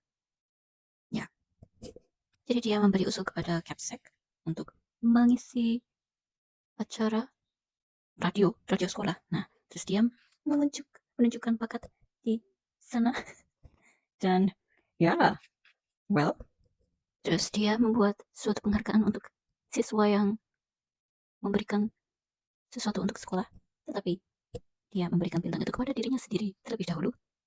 So, ya rasanya seperti apa? Ya, terus, yep. Well, yang bisa kita ambil sisi positifnya adalah dia ingin mengubah kehidupannya menjadi lebih baik. Sepertinya akan berhasil nanti karena dia bakal masuk ke paduan suara atau apa sih? Glee. Ya, ya, sepertinya. Sekarang di bab 25. Jadi, anak-anak Glee diundang ke ruangan Capsec bersama Coach Chirio. Siapa namanya susah banget, entahlah. Terus, Capsec itu orangnya yang, pilih sesuatu yang gampang-gampang saja. Penyelesaian yang mudah-mudah. Terus, well, ternyata anak-anak Glee melakukan sesuatu ketika homecoming. Terus, ya, terus Rachel membela diri. Mereka melakukan itu setelah pemilihan Queen and King homecoming selesai. Terus, ya, soal kecurangan Cheerio yang menyebut hasil penampilan Glee di recital. musik. Terus tentang Rachel yang mengetahui bahwa si Coach Cheerio itu melakukan kecurangan untuk pemilihan Ratu dan Raja Homecoming. Tapi di sini, well, so Rachel menang, terus pendanaan yang seharusnya dimiliki oleh Cheerio pindah ke Glee. Terus ngomong si Coach Cheerio, dia well, terobsesi dengan mengubah warna kulit untuk memenangkan, you know, apa itu namanya, perlombaan Cheerio semacam itu. Well, dari yang ku tahu, orang luar negeri banyak yang menyukai kulit-kulit sawo matang begitu. Jadi mereka seperti di pantai ngapain sih, berjemur, nah itu, dan mengubah warna kulit di semacam peti peti yang itu namanya apa ya, peti yang kayak di Final Destination, kemudian you know you know terus Rachel ngobrol dengan Finn, sepertinya ada sesuatu yang berdebar-debar di antara mereka, momen-momen tertentu. Tetapi Finn seperti merasa tidak pantas berbicara dengan anak cupu karena dia sempat sempat merasa seperti itu setidaknya. Tapi terus, waduh, ngomong berkat penampilan sukses Glee di acara Homecoming, anak-anak jadi mendukung mereka. Mereka jadi lebih bisa dihargai, semacam itu. Terus buku selanjutnya, Pertukaran Pelajar. Ini memang yang diterbitkan cuma 2 buku atau apa? Oke, aku aku di bab 1, lama sekali. Jadi ini isinya tentang Mr. Shu yang begitu misterius mengadakan pertemuan mendadak pada pagi hari. Terus anak-anak Glee disuruh berkumpul, tetapi kebanyakan satu bab ini isinya tentang fashion, tentang hobi, apa yang mereka lakukan akhir-akhir ini, atau enggak. Terus apa ya, aduh otakku. Oh, ini kayaknya time skip dari buku pertama ya. Soalnya ini Queen. Queen masih hamil nggak sih? Terus ternyata Rachel dan Finn sempat berpacaran. Wait. Oh, kayaknya mereka wait, what? Entahlah. Tetapi berhubung terus di akhir-akhir Queen, terus Santana dan siapa namanya? Brittany dan Noah Ackerman tidak datang, akhirnya rapat ditunda sampai siang. Ya, yang jelas aku tidak tertarik dengan bab itu dan aku cukup bosan. Oh, aku sudah bilang soal fashion gak sih? Ya, baik sekali fashion di sini. Bab terakhir di buku ini yaitu bab 26. Omong-omong, Mr. Shu pernah bilang dia hampir pindah sekolah, pindah tempat, pindah pekerjaan. Terus Rachel juga, ya, hampir pindah, tetapi terus berhasil diyakinkan seseorang untuk tinggal di sekolah itu. Oke, jadi mereka mendapatkan teman-teman dari Perancis. Terus ini kayak bagaimana ya? Aku mendapatkan vibe bahwa orang ini dari klub Glee punya kesamaan dengan orang yang berada di merupakan siswa yang dari Prancis itu. Jadi mereka kayak punya teman yang punya vibe sama persis. Terus, well, mereka punya gebetan dari, well, rasanya kayak anak-anak Glee punya gebetan dengan anak-anak yang dari Prancis itu. Terus ada kasus keracunan makanan, jadi dananya itu dikasihkan kepada kantin karena ada barang yang rusak. Well, ini dana untuk siapapun sih, dana untuk grup apapun, terus dipindahkan ke kantin karena keracunan makanan. So ya, mereka kayak punya pacar dari Prancis, mereka sempat pacaran mungkin atau tertarik setidaknya, entahlah. Oke, selesai. Ini akan aku unhaul. Dah. Ya, 1, 2, 3. Oke, ini sudah entah keberapa recordanku untuk merecord Supernatural Nevermore. Aku sangat sebel sekarang. Jadi aku akan melakukannya dengan cepat. Reviewku. Jadi aku membaca bab 1, bab 2, terus bab ke-18 dan epilog. Terus apa kesimpulanku? Ini bukunya lucu, kayak penulisnya itu lucu. Oke, terus apa? Terus ingatanku tentang buku ini adalah ada kebun binatang, adegan di kebun binatang begitu, tapi aku lupa apa. Aku sangat ingat. Aku menghayalkannya seperti apa. Dan ternyata yang benar ini tentang orang hutan. Ya, salah satu yang terlibat adalah orang hutan. So, apa? Well, sebelum banyak suara-suara yang mengganggu dari luar, oke. Jadi ini bukunya aku simpan atau tidak? Well, mereka itu pemburu iblis begitu kan. Jadi mereka yang di pihak baik begitu kan. So, oke, fine. Well, aku benci hal-hal yang yang ya. Tapi kalau mereka berada di pihak yang melawan hal-hal tersebut, oke, sebenarnya aku masih bisa menerimanya. Oke, dah. Ini kesimpan atau tidak?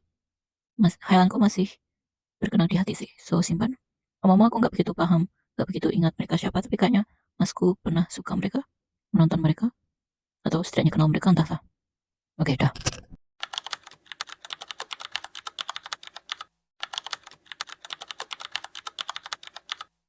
Reading log 191025. Oke, ini aku niatnya sebenarnya cuman baca, well, beberapa tahun yang lalu aku sudah pernah membaca, well, ini sebenarnya semendahulu kala aku sudah pernah membaca ini, terus aku beberapa tahun yang lalu aku bingung apakah aku menyukai ini atau tidak, apakah aku unhaul buku ini atau tidak. Jadi, well, ketika aku waktu itu mencoba membaca kembali, aku sebal dengan tokohnya karena terasa berisik. Tapi setelah aku membaca cepat, ya, aku membaca keseluruhan tapi cepat banget. Niatnya sih cuma satu bab ya, tapi ternyata aku bisa melaluinya dengan sangat cepat tadi. Judulnya Runway Model karya Arai Kyoko. Ternyata ini lebih menyenangkan daripada dugaanku. Baca kantornya yang volume pertama. Waktu kecil, Miri adalah seorang model anak-anak yang terkenal. Tapi karena tubuhnya tidak bertambah tinggi, Miri pun berhenti jadi model. Suatu hari, seorang fotografer sombong yang bernama Terasawa mengatakan kalau Miri tak akan bisa jadi model. Karena kesal, Miri pun ingin membuktikan dia bisa menjadi model lagi. Mampukah Miri kembali menjadi model? Dan ternyata setelah aku baca ulang, pertama-tama aku kira ceweknya yang bersifat menyebalkan kan. Ternyata cowoknya, yang fotografer itu sangat menyebalkan. Well, perbandingan antara si cowok, dialog si cowok menyebalkan dan berisik dengan yang tidak berisik, itu lebih banyak yang dia berisik. Terus, apa yang menyebabkanku belum mengenal hal ini, itu karena, well, aku suka yang Runway Dream. Cowoknya sangat lucu, likable. Terus sama ini, banyak apa ya, pose-pose karisma si cewek utamanya ini sangat mengagumkan, keren. Terus, tatapannya ketika pemotretan itu wow banget. Aku sampai merinding berulang kali. Terus ini, apa yang paling kusukai dan tidak kusukai? Aku mencatatnya tadi. Yang kusukai karisma kelap keren si cewek tomboy bikin merinding, foto-foto ikonis. Terus yang paling tidak kusukai dialog yang melibatkan si kameramen sering menyebalkan dan terkesan berisik. Terus yang volume 2, kebacakan blurnya. Miri berhasil disebut sebagai model untuk iklan produk Amor Girl. Awalnya Miri marah besar saat tahu direktur Amor Girl, Kitauji, berencana menampilkan dia dan Aika, ibunya, di panggung TGC. Tapi akhirnya Miri bersedia tampil bersama dengan niat ingin mengalahkan sang ibu. Rangkaian latihan persiapan tampil di catwalk pun dimulai. Tapi di hari H, Miri mengalami kecelakaan. Bagaimana akhir kisah perjuangan Miri menjadi model? Well, yang kusukai dari ini adalah, yep, pose-pose dan karisma si tokoh utama cewek. Dan aku suka karena si cewek itu tidak baper, dia lebih fokus ke karirnya. Terus ngomong si kameramen nyebelin banget. Dia hanya menyukai sisi imut si cewek. So ya, yeah, dia kira dua orang berbeda dan itulah kekerenan si tokoh cewek. Terus yang aku sukai dan tidak aku sukai, sebenarnya konfliknya bisa dibuat lebih kompleks lagi. Dan emang tahu ceweknya, tokoh utama ceweknya cukup menarik menurutku. Dan sebenarnya bisa diperpanjang sampai 2 volume full cerita ini saja. Terus aku suka Mary, keren banget, karismanya wow, bikin merinding. Terus yang dia versi imut juga membagongkan. Terus ada ya, ada yang not my cup of tea karena dunia fashion banyak, you know. Terus untuk cerita kedua ini tentang apa ya? Oke, tentang cewek-cewek SMA saling tertarik berkat gantungan kunci alpaka dan rute bus yang sama. Yang kusukai, well, pertama-tama, sebenarnya aku nggak suka ada cerita bonus, rasanya tanggung banget. Khususnya ketika sebenarnya cerita utama ini bisa dikembangkan lebih lanjut lagi, lebih kompleks, karena Iman tokoh utama ceweknya. Dan aku masih penasaran dengan presdir yang itu, yang apa ya, manipulatif, taktik licik demi mendapatkan keuntungan, tetapi di sisi lain dia membuat si cewek itu sadar kalau dia lebih tangguh daripada dugaannya. So ya, ya, ya. Terus sama konflik ibu anak, aku ingin lebih dibuat greget, you know. Masih ada hal mengganjal di sana. Kalau tidak mau membuat mereka akur, ya makin dibuat greget. Ini kayak nanggung banget. Terus untuk cerita kedua ini sebenarnya lumayan imut di beberapa bagian sih. Tapi ya, well, enggak buruk, tetapi kayak aku masih masih agak padahal cerita pertama masih bisa dikembangkan lagi. Oke. Sudah kali ya. Akhirnya buku ini enggak aku jadi unhaul ternyata karena aku suka. Oke. Oh, ini yang buku pertama aku kasih rating 4, buku kedua aku kasih rating 3. Karena yang apa ya? Buku pertama itu ikonis banget. Sisi cewek, sisi imut cewek ketika di foto dia kayak senyum indah banget, terus sisi tomboynya dia kayak garang fierce. Ya, mengingatkanku pada suatu potret pemenang Asia Next Top Model Ayuka nih kalau tidak salah, dan ekspresinya rambutnya yang wush itu, wow keren. Tes tes 1 2 3, oke. Jadi aku ini punya 2 buku yang waktu kuliah dulu sudah pernah aku baca. Yang pertama Mohtar Lubis. Yang pertama judulnya Perempuan, kumpulan cerita pendek karya Mohtar Lubis. Yang kedua, sebuah kitab yang tak suci karya Putut TH. Sejujurnya, dua-duanya aku beli supaya aku terlihat pintar.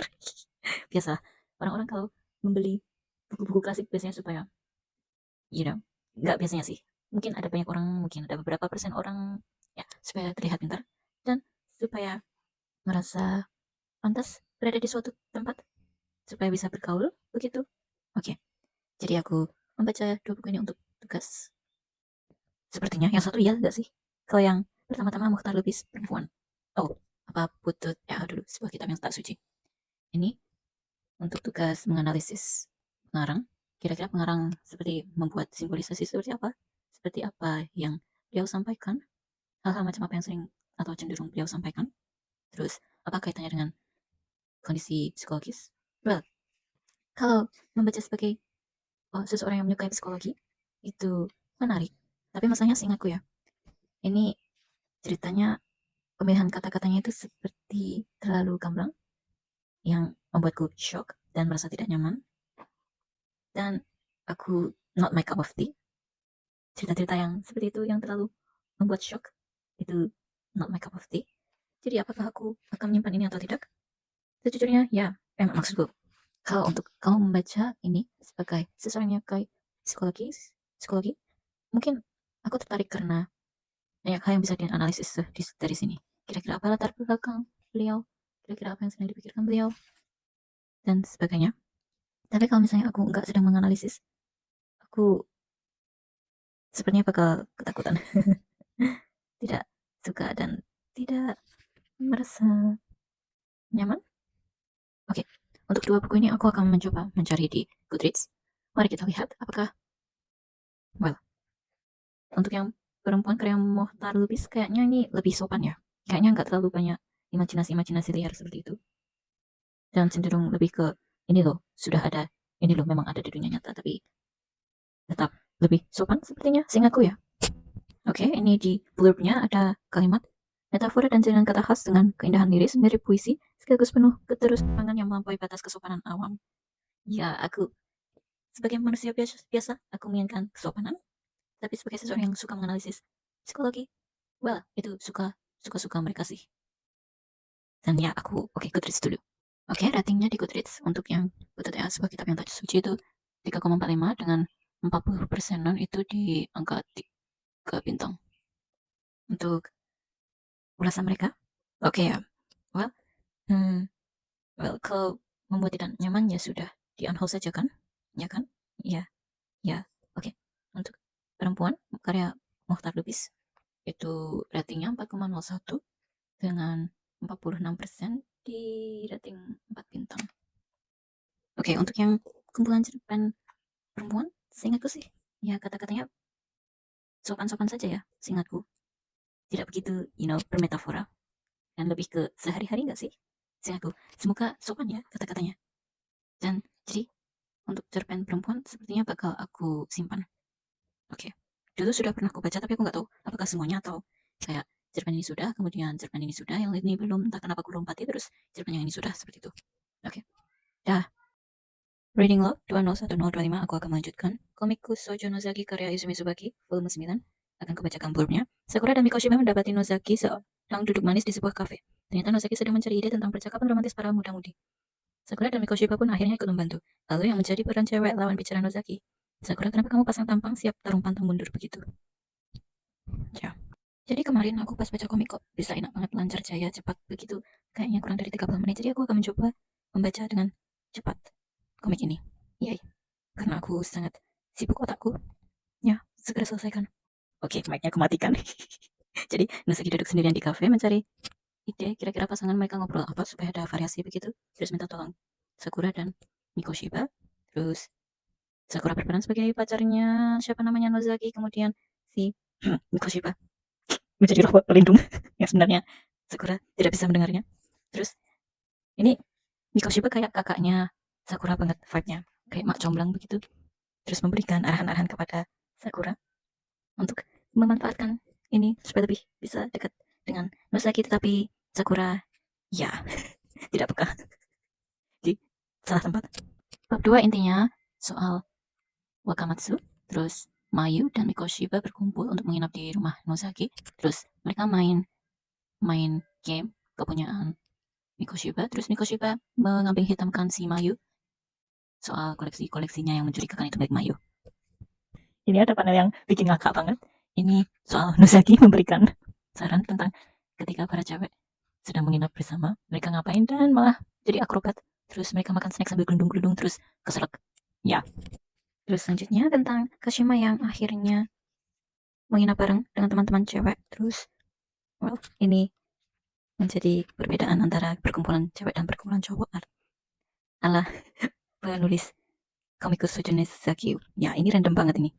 Terus ini mereka main game pertarungan dengan menghayalkan cowok-cowok yang dekat dengan mereka. Jadi di bab 3 ini anak-anak klub drama membuat semacam improvisasi. Jadi kalau misalnya mereka saling ketemu satu sama lain, kemudian mereka menciptakan situasi tertentu, kemudian mengagetkan teman satunya yang dari klub drama, kemudian mereka berimprovisasi. Mereka berakting. Ya, begitu. Jadi Nosaki memanfaatkan ini untuk menjadi apa ya, bahan ide, tapi ternyata ya mereka mengecewakan Nosaki dan Sakura, kemudian mereka marah. By the way, si Kashima sama Hori kayak kayak ya ya. So, bab 4, enaknya aku menceritakan ini enggak ya? Maksudku, kayaknya aku capek deh kayak menceritakan satu-satu berbab itu tentang apa. So ya, atau aku cuma komentar yang ingin ku komentari saja? Mungkin ya. Oke, di bab ini si siapa namanya, Yuzuki Seo, dia akhirnya mengetahui bahwa rahasia bahwa Wakamatsu selalu tidur kalau dengar suaranya. Jadi dia mengerjai Wakamatsu keasikan sendiri. Dan omong-omong, ini lucu banget ketika Wakamatsu kan badannya gede ya, dia kayak kayak bayi gitu, menangis. Terus dicup-cup semacam itu ke Seo dan cute.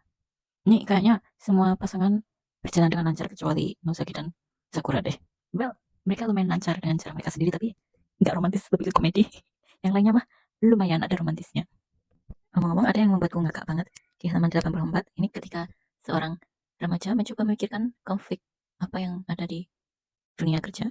Nah, aku jadi keingat anak-anak yang mencoba ada kayak omongan diskusi tentang para penulis muda yang mencoba membayangkan cerita yang membuat cerita anak kuliahan. Nah, terus kayak ada yang komentar, ini pasti masih SMP atau SMA begitu. Terus mencoba, ya begitu. Terus ada komentar, woi, kapan mereka belajar? Dan untuk untuk cerita lainnya, ya aku juga berpikir yang kayak misalnya aku membaca komik seorang idola, terus aku tanya, ini mereka kapan belajarnya? Kayak akan lebih bagus kalau misalnya disinggung ini mata pelajaran seperti ini, seperti itu. Jadi lebih manusia, terasa manusia begitu mereka. Terus ini ada, ini Nosaki menghayal cowok utamanya itu direktur A nomor 1, cowok 2 direktur B nomor direktur yang terbaik kedua ketika, perusahaan terbaik kedua ketika, dan sebagainya. Terus si Miyamae atau siapa temannya Miyamae itu berkomentar, perekonomian Jepang terpusat di sini tuh di cewek utama. Enggak banget aku. Dan ya yang nggak tahu ini di halaman berapa. Wait, aku tahu halamannya tapi nggak tahu di berapa. Halaman 114. Aku ingin tahu apakah akan suatu hari nanti Hori bisa dibuat cemburu dengan kedekatan Mikoshiba dan Kashima. Kayaknya seru tuh. Tapi ya ini komik lawak. Jadi ya, keromantisan mereka dipertanyakan. Endingnya bakal kayak gimana? Yep. Oh, kemudian Hori disadarkan oleh sesuatu. Menjalani wajah yang paling kakak suka seperti yang kakak inginkan. Artinya itu tipe yang paling kakak suka kan? Wih. Terus dia tersipu-sipu, Hori tersipu-sipu terus yang pakai poni, nggak pakai gel rambutnya. Jadi dia punya poni begitu. Terus dia cute banget ya. So, di bab ini, bab ke-88. Jadi Sakura menyadari bahwa Waka suka Seo dan ingin melakukan sesuatu untuk supaya mereka dekat. Terus Nozaki melarangnya. Terus berbagai hal lainnya. Kemudian Waka yang akhirnya menjadi sadar bahwa Sakura suka Nozaki, jadi dia mendukung mereka. Dan Sakura akhirnya sadar bahwa percintaan orang lain memang gak sebaiknya dicampuri. Tapi aku ingin sesekali melihat Seo, Kashima, sama Nozaki yang yang apa ya, berapa, tersipu malu, so cute. Oke, berkat adik cowoknya siapa, Sakura ini siapa namanya, Nozaki mendadak jadi model. Terus kalau trio Kashima, Nozaki dan Mikoshiba berfoto bareng kayak keren banget begitu. Oke, selesai. Ini mungkin ku kasih rating 4, mungkin. Oke, laporan baca saja. Ini sebenarnya volume 10 sampai selanjutnya sudah aku baca dulu, dan aku tidak membuat reading log, aku membuat lebih ke semacam ulasanku langsung saja yang aku tulis untuk Goodreads. Jadi ini volume 10, aku bacakan blurbnya. Ini sudah aku baca tanggal 20. Acara penting para remaja SMA telah tiba, apalagi kalau bukan karya wisata. Shio dan Nozaki terpisah dari teman-temannya di Kyoto. Di sana lahirlah sebuah perasaan baru dalam diri Nozaki. Oke, ulasanku yang kutulis untuk Goodreads. Ya, aku menggunakannya karena aku malas mengomentari pada saat membacanya, jadi kayak buang-buang waktu nggak sih? Jadi, dan buang-buang menitan, karena kalau aku membacakan seperti ini dan sudah terorganisasi reviewnya, jadi tidak membuang banyak menit. Jadi video aku semoga tidak begitu berjam-jam. Oke, sejujurnya aku lumayan bosan ketika baca volume ini. Mungkin salah satu alasannya karena terburu-buru, namun ada beberapa bagian yang konyol banget. Pertama, Hori yang denial berbaik hati menuruti kemauan juniornya, kemudian ia dan Kashima malah berakhir dengan adu akting. Kedua, cinta segi lima yang begitu rumit dan mengkhawatirkan. Ketiga, sisi super kinclong Waka yang membuatku ingin ini dimunculkan lagi di volume kedepannya supaya dia bisa adu kepangeranan dengan Kashima dan membuat Shio shock parah. Keempat, Hori mengetahui kelemahan Kashima. Kayaknya pasangan yang paling ada kemajuan itu Hori dan Kashima ya. Untuk Nozaki dan Sakura, mereka imut sih, dan kelebihan serta kekurangan mereka jauh lebih mirip daripada bukanku. Tetapi ya, sepertinya lebih cocok jadi emak dan anak. Waka waka waka. Itu ku kasih rating 3, aku lupa deh. Terus, volume 11, aku bacakan blurbnya. Ini sudah aku baca tanggal 21.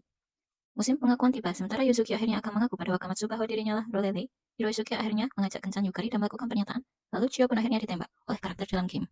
Aku bacakan ulasanku yang untuk Goodreads. Secara keseluruhan, cerita-cerita di volume ini biasa-biasa saja, namun aku suka bagian kemunculan tokoh baru dan dampak hipnotis. Adik Kashima benar-benar parah deh, gawat banget. Aku nggak di dalam komik, tetapi aku ikut merasakan kelelahan dan kekhawatiran para tokohnya. Hori dan Kashima yang sepertinya tak akan pernah bisa dipisahkan dalam kondisi apapun. Terus, ini perasaanku saja atau Sakura juga makin mengerikan saja keagresifannya. Waka waka waka.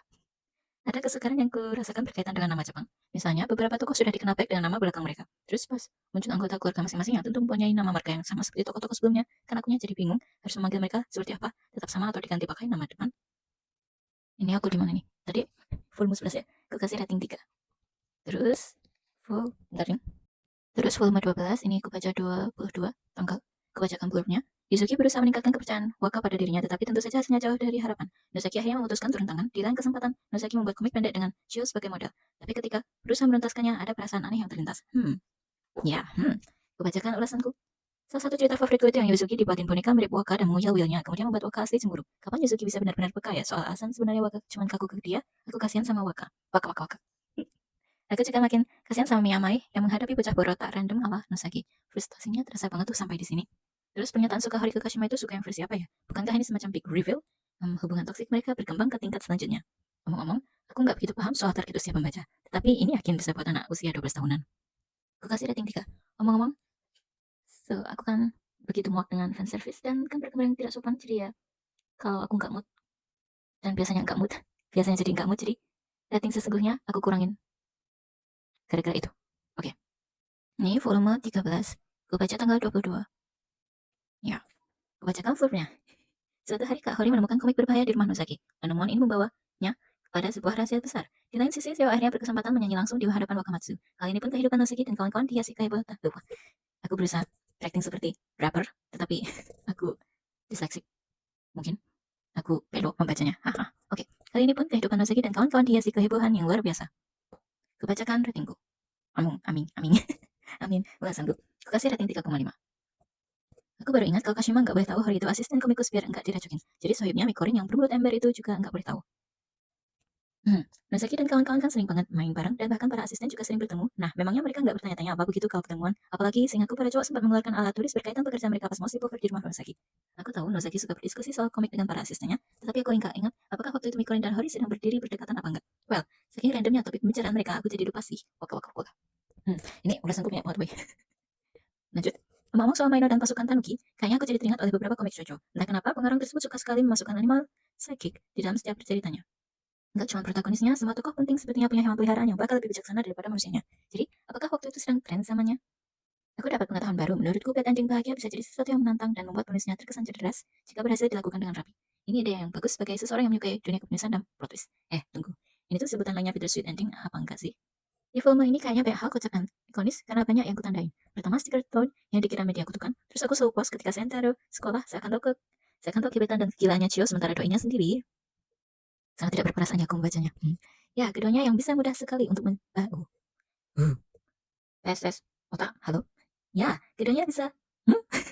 Ya, keduanya yang bisa mudah sekali untuk bahagia-bahagia saja dalam situasi mencemaskan itu menegaskan kalau mereka itu memang cocok sih. Oh, aku suka Nosaki yang selalu membuatkan barang-barang berguna buat tantangan demi membantu kawan-kawannya. Keren sekali. Soal pick reveal Yuzuki Kuwaka, sejujurnya aku agak kecewa karena ekspresi tokoh-tokohnya kurang wah begitu. Namun, penulisnya sendiri bilang kalau Waka itu wadinya lama, dan ya, oke bisa kuterima. By the way, Yuzuki cantik banget di halaman 127. Aku membaca seperti dikejar-kejar anjing. Volume 14, tanggal 23. Ya, aku kasih rating. Oh, sebentar, grupnya saja dulu. Naskah drama buatan Nosaki membuat Hori dan Kashima bertengkar. Di sisi lain, hubungan Ryosuke dan Miyako akhirnya memasuki tahap baru. Nosaki sendiri sepertinya merasakan sesuatu waktu bermain jadi teman sekelas Chio. Uhui, aku kasih rating 4,5. Oke, ini ulasanku juga banyak banget. Kenapa sih aku suka sekali berbicara? Well, bukan. Ya, aku suka berpikir kritis, mengapresiasi. Oke. Di halaman 41, buat apa ada tambahan keterangan kiri begitu ya? Aku malah jadi bingung. Oh, ho, ho, ho. Aku suka sekali. Sangat datar. Oh, ho, ho. Aku suka sekali melihat sisi lain dari Yuzuki. Suka sekali melihat dia dan Waka akrab dalam mode damai. Suka sekali akhirnya niat baiknya dalam membahagiakan Waka tidak terjadi kebaikannya. Aku cukup tersipu-sipu di sini. Momen Nosaki blushing karena Chio memang sepertinya sangat langka, tetapi inti halaman 68 ini langsung menjadi favoritku karena kali ini nggak ada alasan lain yang bisa menjelaskan munculnya rona merah di bibir Nosaki selain pemikiran bahwa betapa imutnya Chio si makhluk pendek bermuka bulat. Apakah aku cocok jadi rapper?